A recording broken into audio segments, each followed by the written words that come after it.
নমস্কার বন্ধুরা, তোমরা সবাই কেমন আছো? আশা করি তোমরা সবাই ভালো আছো। মৌসুমির হেসেল থেকে মৌসুমি, আমিও ভালো আছি। আজকে আমি তোমাদের রুই মাছের ঝোল করে দেখাবো। দেখো এখানে রুই মাছ আছে, আমি ভালো করে ধুয়ে নুন হলুদ মাখিয়ে নিয়েছি। আর রুই মাছের ঝোলটা আমি কী দিয়ে করছি দেখো, এখানে আলু আছে, এখানে বেগুন আছে, আর দুটো কাঁচা লঙ্কা নিয়ে নিয়েছি।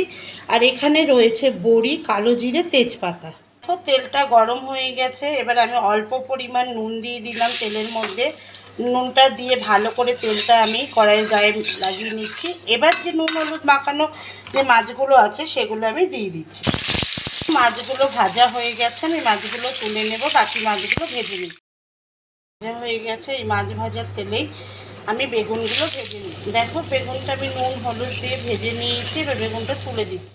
এখানে কি কি মশলা নিয়ে নিয়েছি, এখানে নিয়েছি হলুদের গুঁড়ো, লঙ্কার গুঁড়ো, ধনের গুঁড়ো, জিরের গুঁড়ো আর নুন। আমি জল দিয়ে দিলাম, দিয়ে একটা মশলা গরম হয়ে গেছে। এবার আমি বড়িগুলো ভেজে নিচ্ছি। দেখো বড়িগুলো ভাজা হয়ে গেছে, বড়িগুলো আমি তুলে, বড়িটা ভাজা হয়ে গেছে, আমি অল্প তেল আবার দিয়ে দিয়েছি। তেলটা ভালো করে গরম হয়ে গেছে, এবার আমি দিয়ে দিচ্ছি কাঁচা লঙ্কা, কালো জিরে আর তেজপাতা। কাঁচা লঙ্কা, কালো জিরে, তেজপাতাটা দিয়ে দিলাম। এবার দিয়ে দিচ্ছি আমি চেরা হয়ে গেছে। এবার যে মশলাটা আমি রেডি করে রেখেছি সেই মশলার মশলাটা দিয়ে দিলাম, আর কাঁচা লঙ্কা পেস্ট দিয়ে দিলাম, দিয়ে ভালো করে মশলাগুলো হয়ে গেছে আলু ফেলে। এবার আমি সেই মশলা বানানোর বাটিটা ধুয়ে জলটা দিয়ে দিলাম, দিয়ে ভালো করে জলের সঙ্গে আলু দেখো স্বাদ মতন আমি চিনি দিয়ে দিলাম।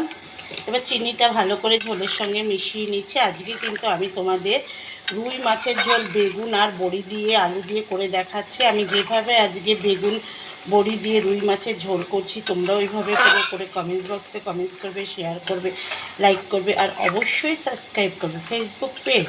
সেখানে তোমার মৌসুমির হেসেল বলে যে চ্যানেলটা আছে, সেখানে তোমরা লাইক করবে, কমেন্টস করবে, শেয়ার করবে, অবশ্যই ফেসবুক পেজটা ফলো করবে। আর ইউটিউবে মৌসুমি হেসেলে সেখানে তোমরা সাবস্ক্রাইব করবে, লাইক করবে, কমেন্টস করবে, শেয়ার করবে।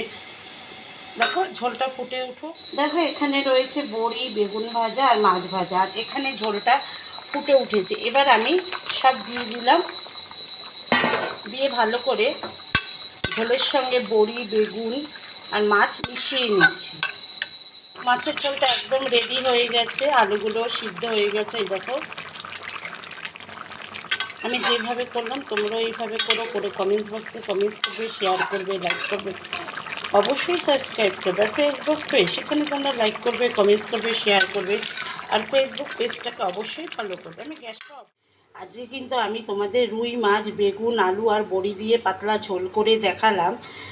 আমার যে ইউটিউবে মৌসুমির হেসেল বলে যে চ্যানেলটা আছে, সেখানে তোমরা লাইক করবে, কমেন্টস করবে, শেয়ার করবে, আর চ্যানেলটাকে অবশ্যই সাবস্ক্রাইব করবে। আর ফেসবুক পেজ, সেখানে মৌসুমির হেসেল বলে যে চ্যানেলটা আছে, সেখানে তোমরা লাইক করবে, কমেন্টস করবে, শেয়ার করবে, অবশ্যই ফেসবুক পেজটাকে ফলো করবে। আজকের মতন আসি, নমস্কার।